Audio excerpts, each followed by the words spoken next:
Hello and welcome back to Cooler Heads, a podcast created by George Schwartz and myself to provide an opportunity for folks to get a different perspective, hopefully a more level-headed perspective on what's going on in the world, in particular in the Jewish world, the world of Jewish issues nationally and internationally.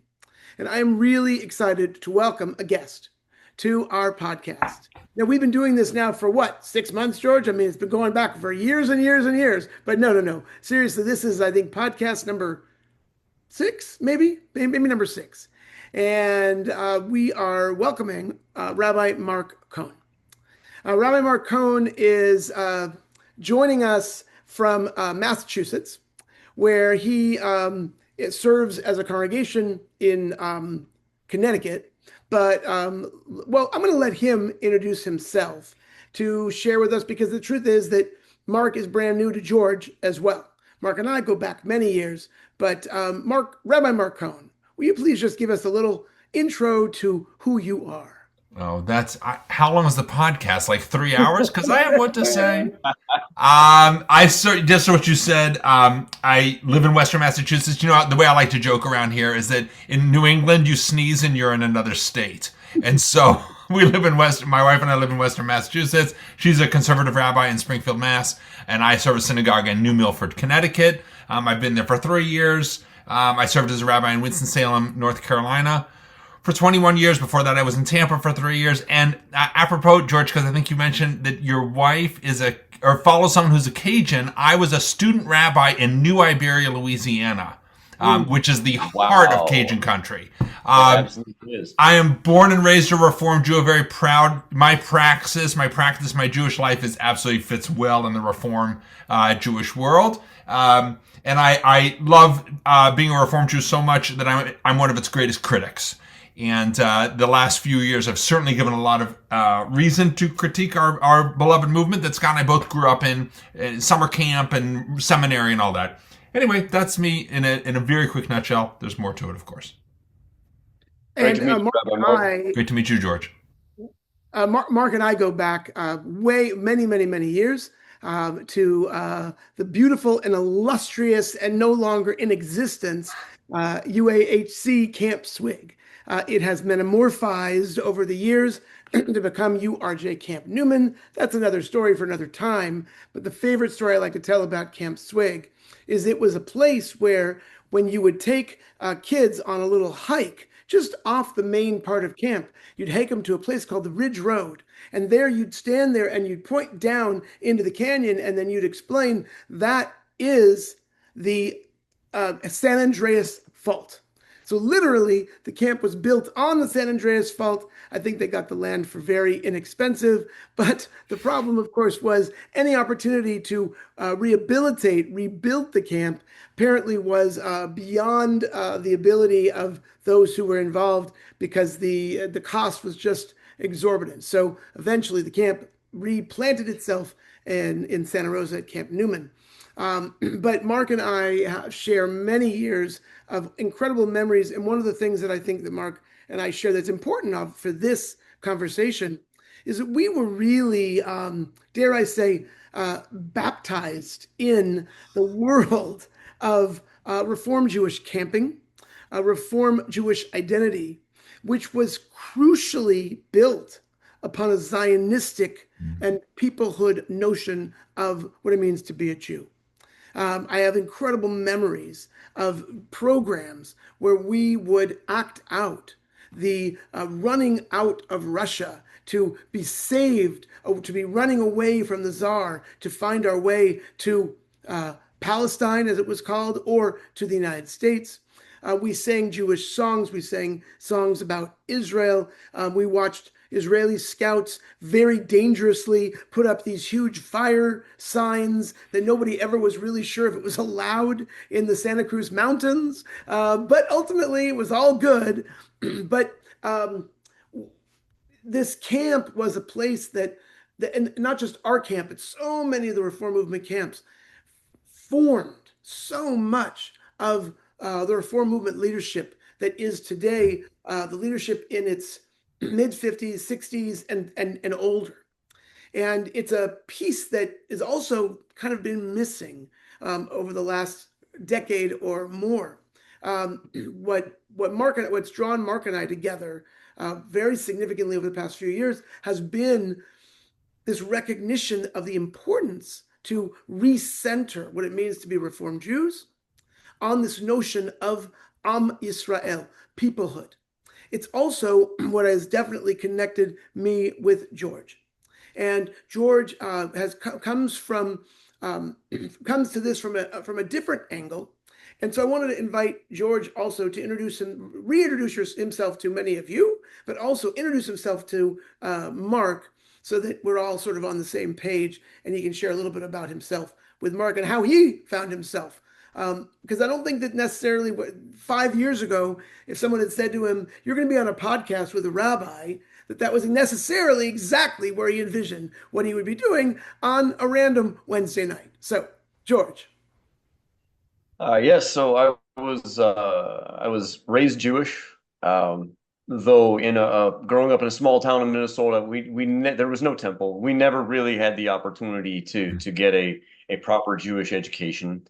After my undergraduate years at Princeton, I went into the military and served for 10 years, deployed to a lot of different places in the world, which gave me an appreciation for how different people in different places live their lives. I've been deployed to some of the most anti-Semitic countries on the planet, Iraq, Bangladesh, and found my way to actually build rapport with the people who live there.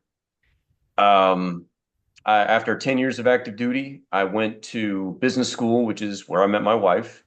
And now I work for Schlumberger, the oil company in Houston. So the perspective that I bring to this topic is not only that of a Reformed Jew, but also military veteran, currently serving member of the Army National Guard, and kind of a secular business and economic perspective that I learned in business school and in my day job.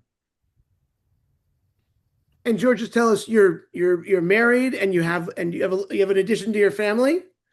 I do. So I married Annabelle a couple of years back, and we have a son who's about to turn 9 months old here in a couple of days, Aaron. I wanted a name for him that was Old Testament biblical, but wouldn't get him made fun of in middle school. So no Ephraims, no Jedediahs. Aaron, brother of Moses, is truly a timeless name. It's been a popular name for 4,000 years. It ain't going anywhere. So I'm proud to have Aaron Schwartz as my son. Excellent, excellent. Well, thank you, George. And George is also actually a brand new member of the CSK leadership team. So he's come in a lot of ways to provide support and expertise. And just what I really appreciate about you, George, is just your seriousness and your recognition of that these are when we talk about Jewish values, when we talk about Jewish identity, they speak they really resonate with you, and the way you then reflect them, I think inspires so many others. So I thank you for that. So I want to begin with all candor. I want to my goal for this was to try to emulate to a certain extent Dan Senor. Now, I'm not going to try to set that as my major, do I achieve that? But I really love how Dan engages in interviews. And so I want to begin with a question. I have a series of questions that I want to invite you guys to comment on, and then I'll offer some thoughts as well. But I want to see if we can sort of take stock for a moment. Here we are on June 24th, right? June 24th, 2026, which of course to me is sort of any date, any years that get into the 2020s, still to me to feel like they're made up dates. They're sort of like because I think back on The future, on space, yeah. 2001, the Space Odyssey, right? It just like that was such a fantasy date. The fact that we're in 2026 is just very bizarre to me. But in any case, we are. It is June 24th, 2026. And taking stock, here we are. We're moving towards 3 years since October 7th, 2023. A day that will absolutely live in infamy for the Jewish people, and God willing, will live in infamy for the world. But given October 7th, given the aftermath of where we are at now with the Iran confrontation, battle, war, whatever term we want to use, especially given um, June of 20 March June of 2025 and March I mean end of February this year. Um, would you just reflect where you find yourself particularly from the perspective as a rabbi, Mark, and as someone a representative of the military, George? Where are we in your perspective in the light of these events over the last 2.5 years? Hmm. Well, thinking about Israel's position in the world, just this is something I've been pondering quite a bit since the ceasefire was declared on April 7th. Like, is Israel stronger or weaker than than it was before October the 7th? And I'm sorry to say, but increasingly the conclusion that I've had to come to is weaker. The elements of national power that we use to analyze really any country that we are deploying to for any reason there are four of them: it's diplomatic, information, military, and economic. So looking at those four elements of national power with respect to Israel, how has Israel fared along each one of those dimensions since October 7th? Diplomatic, weaker, far weaker. Multiple countries have downgraded their diplomatic relations with the state of Israel. Israel right now is facing kind of a diplomatic crisis with the United States, where up until now, the United States had been Israel's strongest diplomatic ally. But now the United States is making deals about Israel's security without Israel in the room. This is an intolerable difficulty for Israel. So I can't put a smiley face on this one. Israel is diplomatically weaker. Information, far weaker. I think that what we're seeing now is the fruits of seeds that have been sown for the last 50 years as Israel's enemies encroached on the informational high grounds of academics, media, journalism. And so today, these areas, these realms are almost uncontested ideological monocultures in the hands of our enemies. And so this steady diet of informational anti-Zionism has been crammed down the throats of the American people to obviously very negative effects over these last 3 years.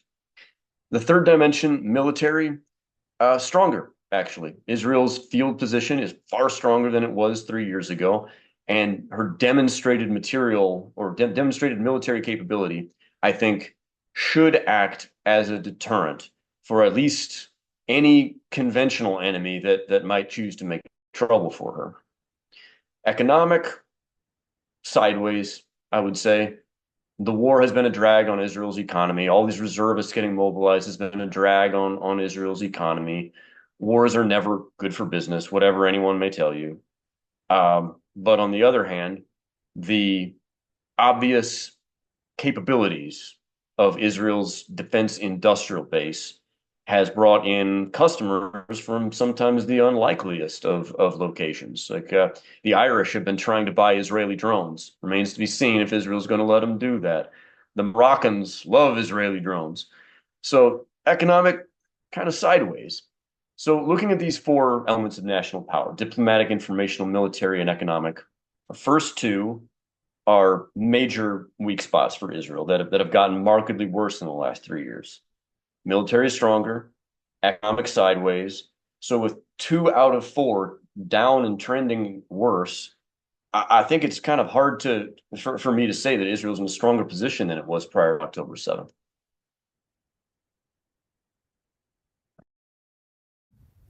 with that happy news, um, Mark, what are your thoughts? And I'm particularly curious from the context for yourself, but also, what are you hearing from your congregants? What are you hearing when you talk about it with Amy and her congregants? Right. Thank you. So first of all, George, I'm so glad you went first. Thank you. Um, and George, you have a military. The way you framed it is so good. And Scott, when you set up that it was kind of a Dan scene or a setup, like I think Dan most recently had on like Walter Russell Mead, who I think is incredible. I'm like, oh God, I don't. Russell Mead, Mark Cohn. This, never have those two names been said in one sentence. I assure you. So I appreciate what you said, George, and I am going to take it from that line because that is my backdrop as a rabbi here. I hate a missed opportunity. I mean, I really, really do. And so if we draw back and think of where Israel was on October 6th, or at least, the months leading up to, we all came to learn that Israel really needed some judicial reform. I mean, I think initially people were really opposed to it, but it was the way it was being done that was so distasteful for so many. Because, there's all kinds of issues with Israel not having a constitution, what that means. Just a bad missed opportunity, how things get phrased. And so the country was, in many ways, at its throats. And if you remember Yom Kippur, right before October 6th, when there was a group of people who were holding a Yom Kippur service in Tel Aviv, but evidently it broke some of the rules, whatever it was. And it just, people on the holiest of days took out their least holy of attitudes and approaches, which was just, I hate a missed opportunity because it was a chance to come together. And then October 7th happened, which was horrific on so many levels. And the country pivoted, and we watched that, and many of us participated. We had friends and relatives and others in Israel who just pivoted. And the most demonstrable moment of that was Achim Beneshek, the Brothers in Arms group that was leading a lot of the protests. They pivoted to become basically a social provider of all sorts of things. After a solid year plus, it started to chip away. And the country now, we see there's such anger between the Haredim and the secular and all the different things about the draft and what's going on in the Arab sector and what's going on in the West Bank with the settlers. So it's just terrible because our enemies outside, we know they're going to hit us hard. We can't do that to ourselves. And so I think Israel it just adds to this bleak picture you paint, George, of where Israel is weaker. But that, of course, has an impact on us in the diaspora as well, because people often pick sides. And what I see in my community, or at least as I kind of survey the landscape, I think that for those people who were deeply committed to Israel, they remain only more deeply so, and dig in and say, oh, I'm in this. Oh my God, absolutely. Even though, because we can walk and chew gum and say, I really don't like Ben Gvir, but I'm 100% behind the Jewish state. Like, absolutely. So it only makes us want to work harder to make for a good liberal democratic state. Those who are opposed to Israel, only the more so. See, this is exactly it. And then they pull out all the awful litany of genocide and apartheid because of indoctrination that's gone on, and that's such another story. Or maybe we'll get to it. It's those people in the middle. The people who before October 7th were kind of, I'm not sure. Yeah, Israel's kind of a good escape valve if I need to get away from anti-Semitism, but I don't really know what goes on over there.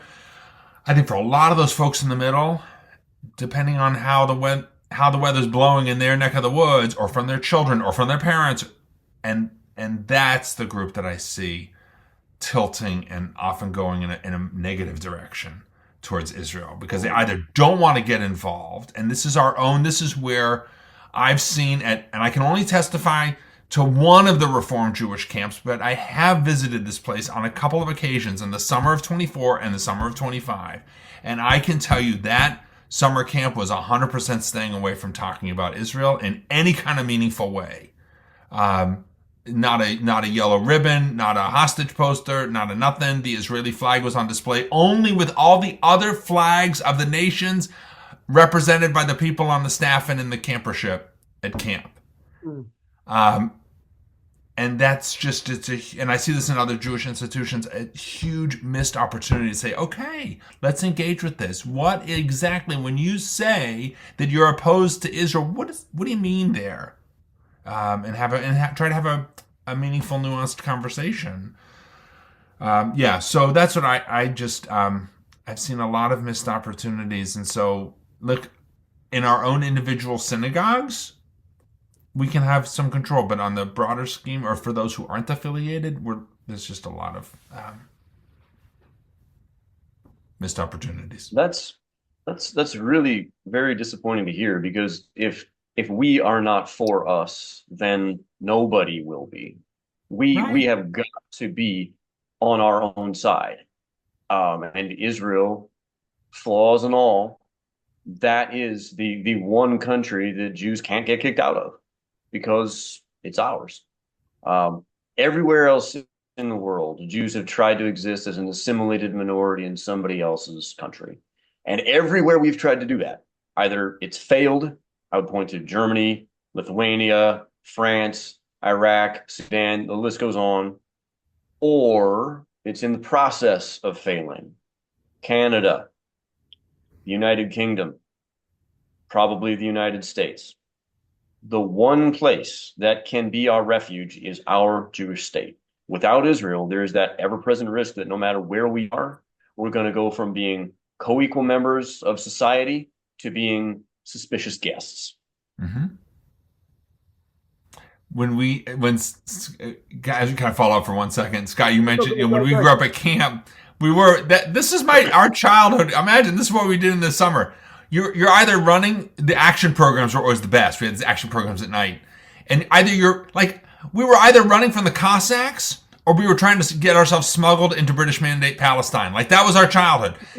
But but what I came to learn, and then as an adult and understand my own family history more, yeah, my great great grandfather wound up leaving what's now Poland. It was Prussia at the time, so as to avoid conscription, because they would take the young Jewish men, and that's the last you'd see of that kid for 20 years. And I hope to God we don't have to run from this country. We're in the depth in our synagogue, as we all are, in celebrating America at 250. There's so much to celebrate, and we have to hold on to all that's good, because if we lose it, then we'll be running from here also. And I desperately hope we don't wind up in that situation. But you're right. We're watching Oh, it. yeah, Yeah. absolutely. As a guy who's committed his life to defending the United States, it grieves me so much to even consider that possibility. Yeah. Yeah. But I mean, Anne Frank's father was a German World War One veteran. That Right. didn't save him. No. Right. All right. Well, let me. We're sort of touching on this, and I want to sort of move us in this direction. I want to dig a little bit more into what this notion of being Jews in America. Growing up, another one of the things that the paradigms that we were given often was the sort of this question, right? Are you an American Jew or are you a Jewish American? And this became, the premise upon which so many different kinds of educational programs were built. Whether it was a court of law where you would divide into groups and you had to defend the notion of being an American first and a Jew second, or vice versa. Or whether it was this programs that would put you in this position of, in the 1920s, out of 10 Jews, 8 out of 10 would, if they could leave Eastern Europe or Russia, would make it to the United States. But in the 1940s, when the doors were closed, the chances were you were going to be, if you were lucky, you were going to find your way, to the land of Israel. And then sort of the debate between, what would you prefer? What would you have hoped for to become, to have gone to America or gone to Israel? Um, but what is so scary for those of us who, what I would argue, are paying attention, who have been reading our history, who are familiar with our history. Haviv Retegur has a great framing when he says, look, 1948 was the first time since 130 CE when Jews stopped being wholesale slaughtered in the Eastern Hemisphere. Right? There was nothing else that occurred Mhm. that since 1948 fundamentally changed the vulnerability, the literal physical vulnerability of being born a Jew in the world. There was far greater chance that you were going to face tremendous violence, and not just of yourself personally, but of your community, of your family, right? And so it gets to this issue of, I think we're talking about perspective, we're talking about awareness. Um, you know, the great gift of American history is that our great grandparents' greatest dream was fulfilled. That we could live in the world and our Judaism wouldn't limit us in our ability to where we went to school or where we lived or what we did for a living, et cetera, et cetera. And that very much, I think, what both of you are alluding to, and what I'm definitely feeling as well, especially since what has occurred in the last several weeks with President Trump making this decision, which many would suggest, I've written as well. Maybe we should never have. Maybe we shouldn't have. Maybe we shouldn't be surprised. Maybe we should always have expected, given this intemperate individual, um, you know, this idea of where we are today and what can we do to possibly push it back, or are we stuck having to build fortresses, and instead of spending $90 million $900 million on security, that is the estimate for what the American Jewish community spends a year, we are going to now spend $2 billion. Is that where we're going? So Mark, you look like you want to say something. I'm happy to jump in here. Yeah. I think I want to hit on a couple of things. First off, just to lay it out, I think I really like Tal Becker, who's one of the great scholars at Shalom Hartman Institute in Jerusalem, and he's been a negotiator for Israel and different things. When he talks about Trump, he said Trump is entirely transactional. He's not relational. There's not a relationship. This is the first president really where it seems to be, where it's very much transactional. So when it's good, it's great. When it's not, when he doesn't need you anymore, then it's over. And that's why the ceasefire feels so jarring. The whole time, really, it was not the case in the June of 25. I forget the name of the operation right now. Operation Midnight Hammer. Thank you. And different than Midnight Hammer, Epic Fury, Israel and America had different goals, and that's why we've seen this tension going on. So it's really unfortunate. That the ceasefire is its own conversation, I think. But what I want to hit on here is the idea of America, pulling on this idea of are we Jewish American, American Jews? I think it's a silly question. I think we did it in part because it's just interesting and whatever, and it was a different time. Today, I think we're both.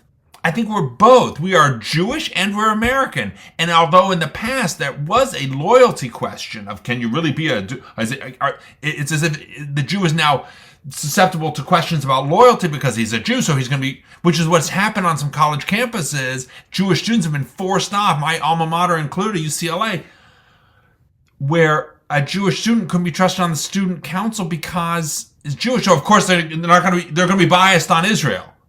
Please. So I think that we hold both and can hold them really well, and we should look no further than Louis Brandeis.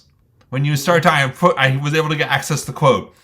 Brandeis said the following in 1918. Okay, so in 1918, when there are quotas on Jews in schools, there are deed restrictions for Jews where they can live, all kinds of things. He says, my approach to Zionism was through Americanism. Gradually, it became clear to me that to be good Americans, we must be better Jews. And to be better Jews, we must become Zionists.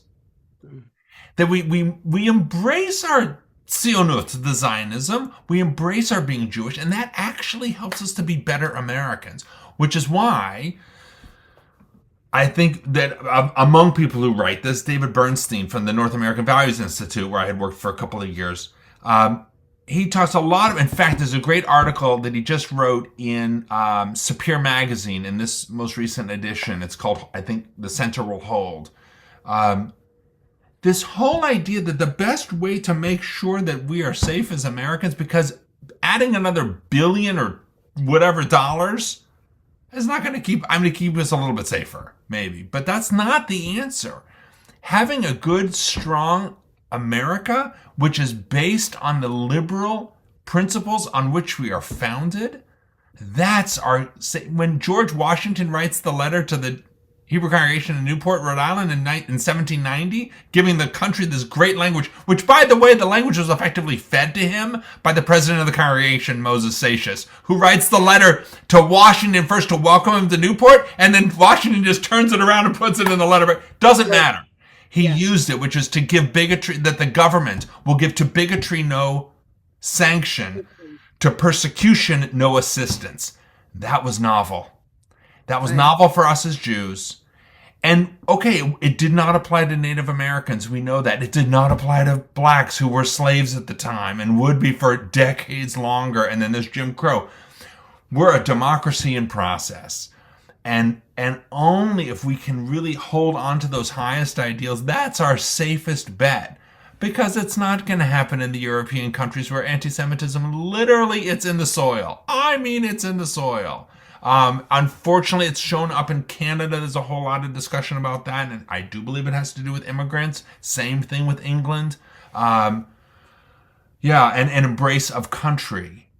Because if the immigrants embraced America, embraced England, embraced Canada and those values, then to become genuinely Canadian or English, then I think the Jews would be okay there. It's not happening, and that's part of the problem. So, but yeah, we embrace our Americanism and try to work to buttress those institutions and partnerships of other ethnic minorities who want the same thing: excellence in education, opportunities to excel, a merit-based system, I mean, all of these things. Yeah. Yeah, the two terms Jewish American versus American Jew, to me, that debate always seemed a bit pointless. Those two terms are as near to synonyms as you can possibly get. And as long as you have, as we have, the Constitution of the United States, Mm-hmm. not just in word, but also in practice, as in the law of the land remains the tolerance and acceptance of multiple faiths in the United States and protection to the law extended to all those multiple faiths. There is no real threat to American Jewish culture. It's when those protections start to get stripped away, which I think is what we've started to see on many of the college campuses. Like they all have these bylaws saying like, oh, we won't tolerate discrimination, we won't tolerate threats, we won't tolerate violence. But were they enforced? Were they enforced? When there were Harvard students who were physically blockading their fellow students who were Jews in the library and making threatening gestures at them. Were Harvard's wonderfully worded laws enforced? When Columbia students were going door to door and ripping down mezuzahs and vandalizing the doors of their classmates, where were the laws then? So we must cherish the Constitution. We must make sure that it's not just words. And here's my call to action. What can we do as Jews to ensure that our future in America is long and prosperous? Vote. Go out and vote. Exercise your right as an American to wield your political franchise. And when you vote, vote well. Vote in accordance with our interests. Vote Zionist. So I want to throw something in here that I think is super interesting, particularly for those of us, for George and I who are in Texas. If you again something if you pay attention to this, one of the biggest sources of revenue for Israel, tourism wise, are Christian Zionists, are Christian organizations that bring in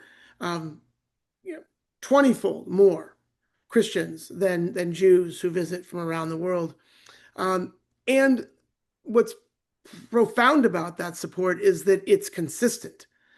They come more regularly and more fearlessly than the Jewish community at times of strife. And there's all sorts of I think reasons behind that that I think are significantly driven by religious fervor, religious sentiment, faith in God.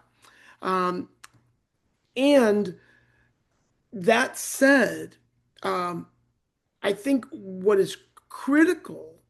I mean, I totally agree with you, George, about the importance of voting, but um, it is a very difficult bargain, a dangerous bargain to make, to allow the separation of church and state to wane. And we're seeing it significantly in the state of Texas, with the school boards, with textbooks, that are you know I mean, the truth is, I've read some of these textbooks and I've looked at the stuff, and on some level, I can go, I'm not so sure how big a deal it is. I don't know how, but um, that line is so critical to be drawn, if for no other reason than it creates a precedent for then others to bring in their own perspectives that are driven by religious fervor, religious tradition, etc. And I think that what is I think what's so powerful about the opening of the book of Genesis, in that it describes that B'Tselem Elohim, right? That God says, "Let us create human beings in God's image." B'Tselem Elohim, and Judaism never strays from that. Judaism affirms this notion that all human beings are created B'Tselem Elohim. All of us have access to the divine. We go so far as to say, the Talmud says very clearly, the righteous of the nations have a place in the world to come. There is no hegemony. There is no desire to push Judaism on the rest of the world. And that's not part of what Judaism is. And I think it's a critical piece for us to take pride in, and also recognize it is also it's a weak point for us, because I'm going to put it in quotes. It's a weak point for us because we're accused, obviously, of we're often accused of the worst things that our enemies want to do, wish to do, right? So this notion that the Jews are going to take over. If Israel attacked and occupied Beirut, it would only be for the purpose of rooting out Hezbollah, and the Jews would leave as soon as they could possibly return to Metula and Haifa, etc., and get. So I guess what I'm trying to articulate is that there's something about Judaism that I think is critical, that the world knows and understands, and it's actually what it means to limit oneself religiously. That this is, Mark, you said be better Jews in order to be better Americans. That's a critical piece. But part of what being a better Jew is knowing where our religious identity ends, and that it is not meant to control others, and that we absolutely have to have a strong secular society in order to maintain the particularistic practices of everyone around us. So, I think the Jewish MO is really just leave us alone. We just we just want to do our little tzimmus. Like, we want to have our own little thing. Like, we won't bother you. Really? You got your own gods? Okay, that's not the way we would do it, but sei gesund. You should live and be well. Right, exactly. But all of a sudden, you start bothering me. What's the matter with you? You don't believe in Jesus? And they start hawking a Chinik on it. But no, just leave us. We're not interested in your Messiah. We've got whatever that is. And so, but if you push us, Right. start bombing the northern part of Israel, Israel is going to come after you. And yes, I mean, my goodness, the Israeli soldiers, they want nothing more than to go back to their high-tech jobs, their families, or whatever, at a university where they came from. Right. And by the way, even those who are serving their terms in their 2 or 3 years for the men and women, right? Most of them are just get it, do it, proud to do it, and we're done. Thank you very much. And so then to put it on a level here in America, I mean, when I think about the number of times that whether it was me growing up or when I was a rabbi and a congregant would come to me, they're doing a Christmas thing at the school, so we'd like to do some Hanukkah singing. I'm like, can we just not do any singing? Can we just sing about, the snowman? I mean, that's great. Rudolph the Red-Nosed Reindeer, great, I guess. I'm like, but once you bring your stuff, now we got to bring ours. And then you got to bring the other guy. And so, yes, it's just so much easier. Like, everyone's, I got to put a menorah up on the town green. Really? Why? Oh, because there's the tree. All right, I guess we can do and have them both. I'd rather there be none. And actually, the tree doesn't bother me. You want to decorate it? The truth of the matter is the majority of the country is Christian. Great. Have some pretty lights. But, like, what happens is it becomes a slippery slope. And where do you draw that line? And yeah, we don't, and first of all, I don't have grade school kids. And George, you're still a little bit shy of that, but it'll happen fast. It's coming. It's coming, please God. It's very exciting. By the way, Mazel Tov. That was, perhaps of anything we talk about tonight, the best thing was to hear that you have a 9-month-old son. That's outstanding. So he should just be well. It's the best news I have. Are you kidding? I'm a big fan of kids. Yeah, it's great. Yeah, Dad. Like of all the titles that I've claimed, the one that I'm most proud of is Dad. 100%. 100%. I got the title Rabbi and Dad in the same year, and Dad wins out every time. No question. Having just come through Father's Day. So, but I think our founders were very smart. They didn't want the church and all of what they saw, or some of the corruption in the church to influence the state, and they didn't want the state invading the church. Both ways, it's bad in both directions. And there are gentle ways to let it be. I can remember when I was in North Carolina, this was a big deal at the local town council, the county council, whatever it was. And they always had a preacher come and do a prayer. And so I don't remember if it was my predecessor made a whole thing about, no, I'm not going to go. I'm specifically not going to go. And my feeling was, well, and I did that one. I'm like, I'm not going on principle. I'm not going to go, because the problem is if you cede that space, someone else is going to go. So at least if I went, then I could control that night. At least I could try to do what I believe was a good interfaith prayer, to be inclusive and welcoming and still maintain my own Jewish beliefs. Threading that needle is it's a tough one. And I think our country has got it wrong at times, and we've got it right at times. Yeah. I think we've got it more right than most, because separation of church and state means that we will not favor any one religion over any other. It doesn't mean that the tenets of religious thought, the 10 Commandments, will not inform the decision-making of our leaders. It means that we have no state religion, and we never will.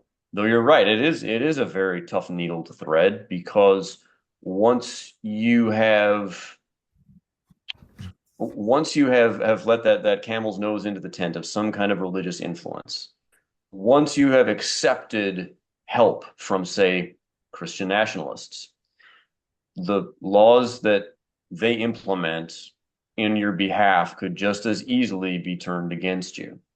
Mm-hmm. Better to just keep the camel's nose out of the tent altogether and stick with the principles that our founding fathers set out, which is that we have no state religion, we never will, and we will not favor any one religion over another.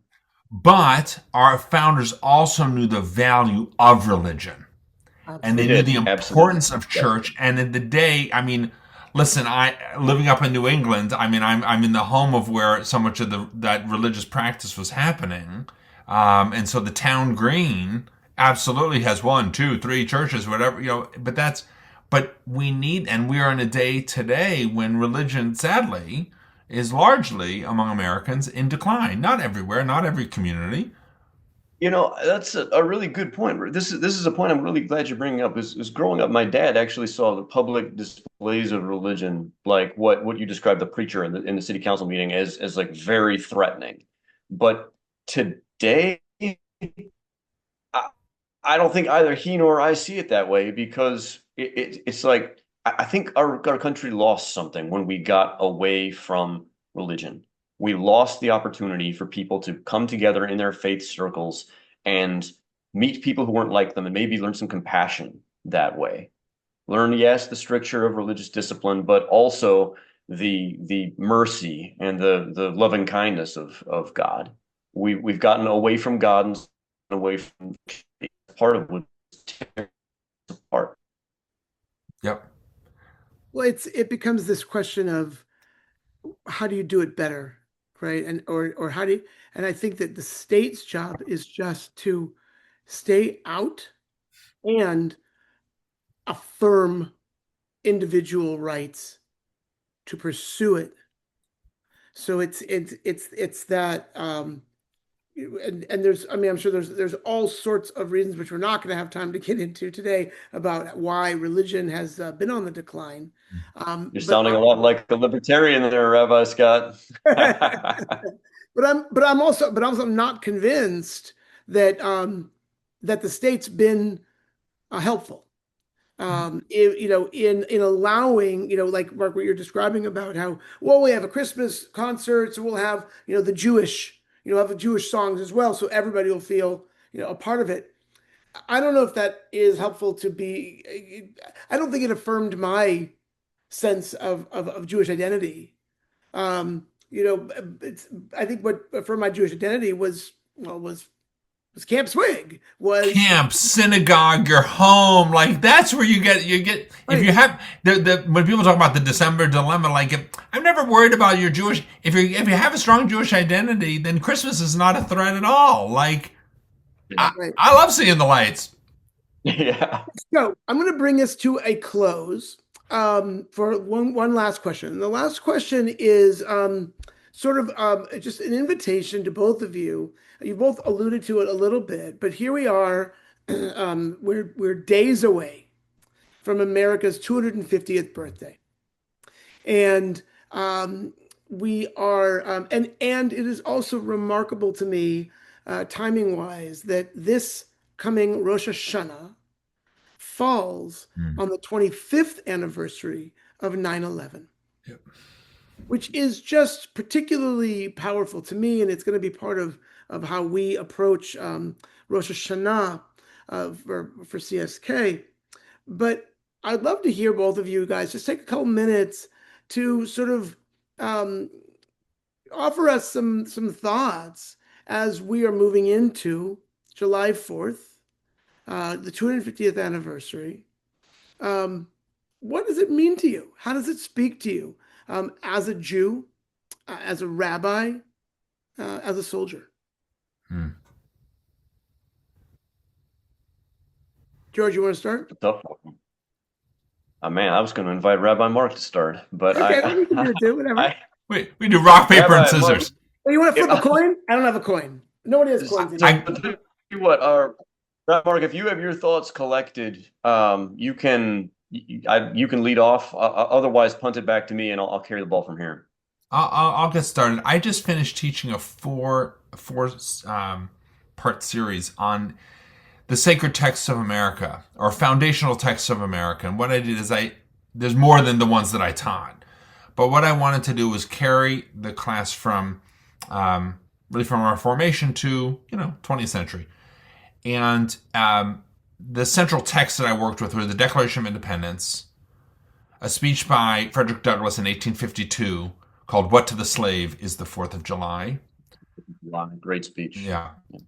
And Emma Lazarus's New Colossus, and then Catherine Lee Bates' America the Beautiful.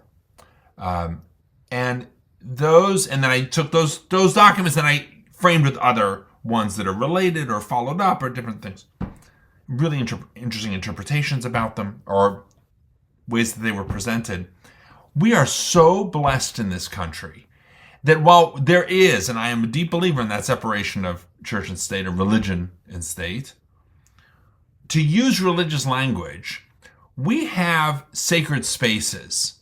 And I think of the National Mall as very much a sacred space, right? That space is from the Capitol building to the Lincoln Memorial with the Washington Memorial in the center, the ellipse of the White House on one side, and then the Jefferson Memorial. That whole space, which is known as the National Mall, that is our sacred temple, right? You've got the Holocaust Memorial Museum is there, the African American History Museum is right, the Art Museum, all of that. That's where we can go.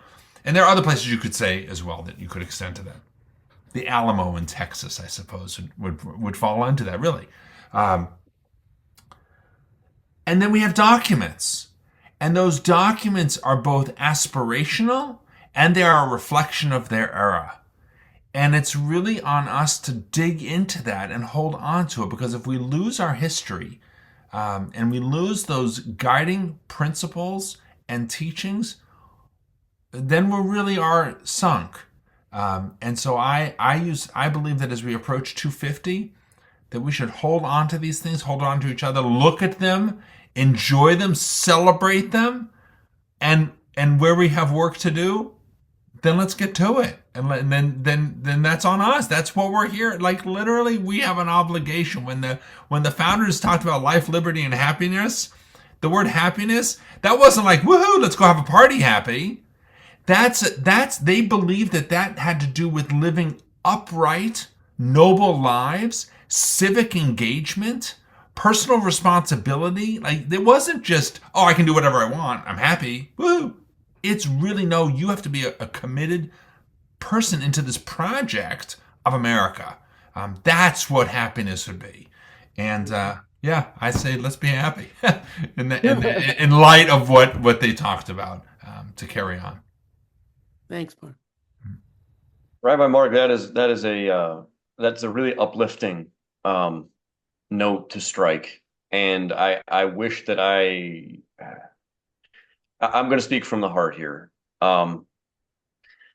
This is not how I envisioned us going into our 250th birthday. I did not picture a divided country coming off of I'm going to say it, a humiliating ceasefire deal with Iran, going into our 250th birthday celebration, pointing fingers at each other at who's to blame. And in the process of turning its back on the Jewish community that has been such an integral part of this country throughout its founding. This is not how I pictured us celebrating our birthday. And so it's going into this that I'm celebrating this sesquicentennial that I've actually looked forward to ever since I was a boy, thinking like, wow, how cool will it be when America turns 250?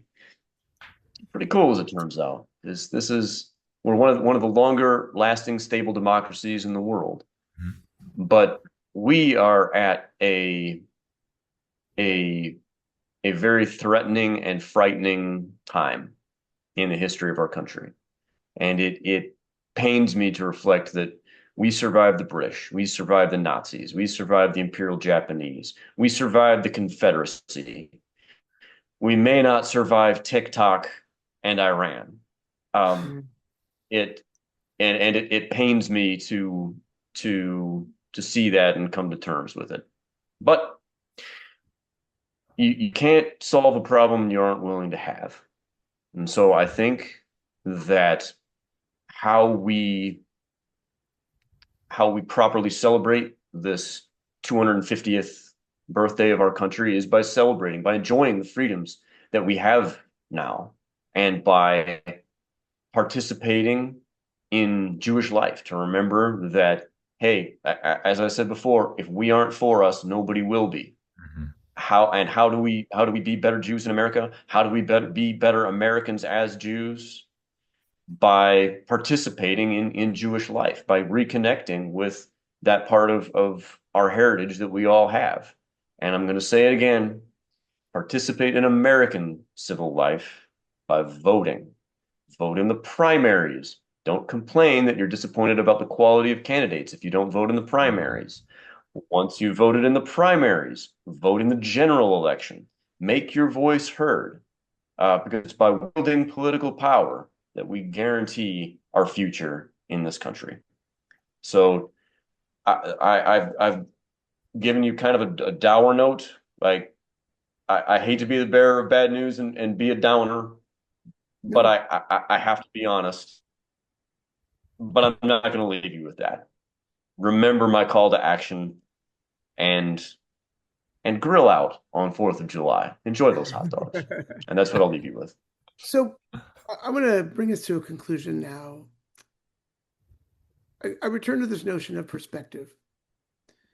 And it's going to try to channel some sense of hope. When we look at the history of humanity, and you compare where we are and where we've been, we do, and I think, George, it builds on your notion of your call to vote. We still do live in a society that is regulated by laws, by structures, by political forces, by which we can help our society move back towards fairness and equality. Look, we Jews have never survived because we were huge numbers. We mourn the fact that prior to World War II, we were somewhere around 19 million, 18 million the number of Jews in the world. And today we're 15-ish million. We still haven't built back up to where we were prior to World War II. Jewish power is not in our numbers. It is in our organization, and it is in our commitment to the values that I believe are foundational to societies, whether they're aware of their Jewish origins or not. And I don't need them to be aware of their Jewish origins. I just need them to practice them. I need them to practice church and state separation. I need them to practice the guarantee of the divine image in each person, even if they don't believe in the divine. Like, I don't care. What I care about is that people really affirm the notion, the understanding that every human being is precious, that every human life is a miracle, right? Now, if that person wants to bastardize the miracle they are, well, that's their choice, and then they choose then to step outside of what is proper and decent, right? But American society has been able to build in this way because it's been committed to these notions of fairness and equality that have been made possible by that, in part, by that separation between church and state. But I think we have to remind ourselves of how bad it has been in the past, right? None of us would trade this moment for living in London in 1558, right? None of us would want to trade this moment for any. I don't think. I certainly wouldn't want to trade it for another time in world history, and especially for the Jews. So I'm going to conclude with that joke that I'm probably not going to get exactly right, but Rabbi David Wolpe shared with us at the first Recharging Reform Judaism conference, where Rabbi Wolpe spoke to the group, and it was in the wake of it was a second Recharging, because it was after October 7th, and he was talking about how he had a dream or a nightmare or something, and he was talking to his great great-grandfather. And he was speaking with his great great grandfather. He said, Zeta, or whatever he called him, Zeta, you'll never believe it. There's people who are attacking Jews at Harvard, and Zeta says to him, before he can get anywhere else, he says, there are Jews at Harvard, right? And then he says, yeah, they're attacking them, and they're screaming at them because they're supporters of the state of Israel. And Zeta says, there's a state of Israel. right? So we have to maintain a sense of perspective. We Mm. have to remind ourselves that things can get better, and they're pretty bad right now.